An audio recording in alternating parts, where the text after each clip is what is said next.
2024 के आगामी लोकसभा चुनाव के मद्देनजर भारतीय जनता पार्टी लोगों के बीच में प्रधानमंत्री मोदी के द्वारा किए गए पिछले 9 साल के कार्यों को जहां एक तरफ बताने में जुटी हुई है, वहीं सरकार के ही केंद्रीय मंत्री भी घर घर जाकर प्रधानमंत्री मोदी के कार्य को बता रहे हैं। इसी क्रम में केंद्रीय खेल मंत्री अनुराग ठाकुर ने बॉक्सिंग के अंदर कांस्य पदक विजेता रोहित टोकस के घर पर पहुंचे और उनको प्रधानमंत्री मोदी के द्वारा किए गए देश के अंदर पिछले 9 साल के कार्यों को बताया और कहा कि जिस तरीके से प्रधानमंत्री मोदी के शासनकाल में देश का विकास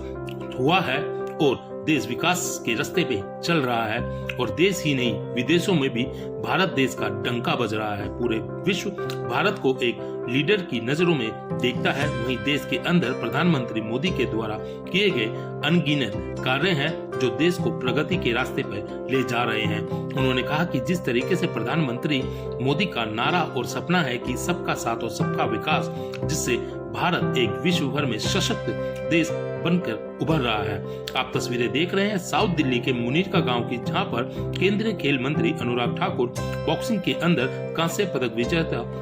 रोहित टोकस के घर पर पहुंचे और उनको बधाई के साथ प्रधानमंत्री मोदी के कार्य को भी बताया और उनको किताब भी भेंट स्वरूप दी ताकि वे प्रधानमंत्री मोदी के द्वारा किए गए कार्यों को जान व समझ सके। खेल और खिलाड़ी हैं और रोहित टोकस जी के जब हम यहाँ पे पहुँचे हैं तो इन्होंने देश के लिए भी मेडल जीतने का काम किया है और अब ना केवल रेलवे में नौकरी करते हैं बल्कि साथ ही साथ भविष्य के खिलाड़ियों को प्रशिक्षण भी देते हैं और इनके अपने जीवन से सीखने वाला बहुत कुछ है।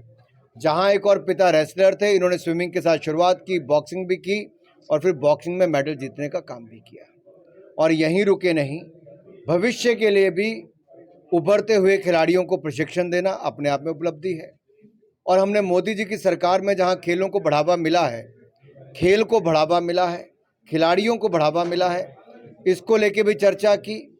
और मोदी सरकार के जो 9 वर्ष उपलब्धियों भरे रहे, दुनिया की 5वीं सबसे बड़ी अर्थव्यवस्था बनी। वहीं पर हमें इनके परिवार से मिलकर बहुत खुशी हुई। बहुत साधारण परिवार लेकिन बहुत भावुक भी हैं, बड़ी गर्मजोशी से स्वागत भी किया और खेलों को लेकर बहुत समर्पित है। तो मुझे खुशी इस बात की है कि पूरे गांव के बड़े बुजुर्ग, RW के हमारे अध्यक्ष भी और जो पूर्व खिलाड़ी भी यहाँ पर इकट्ठे हुए हैं, इन सब ने अपना आशीर्वाद भी दिया और हमने भी कहा है कि देश को आगे बढ़ाने के लिए निरंतरता और स्थिरता ये बहुत आवश्यक है सरकारों की। मोदी जी 9 साल तक लगातार रहे तभी देश आगे बढ़ पाया। भविष्य में भी मोदी जी के नेतृत्व में सरकार बने, देश आगे बढ़े, गरीबों का कल्याण इसी तरह होता रहे, भारत नई ऊंचाइयों पर पहुंचे और हम भारत को जो सुपर पावर बनाना चाहते हैं, हम विकसित भारत बनाना चाहते हैं, नंबर 1 भारत बनाना चाहते हैं, वो तभी संभव है जब लोगों के आशीर्वाद से फिर एक बार मोदी सरकार बने।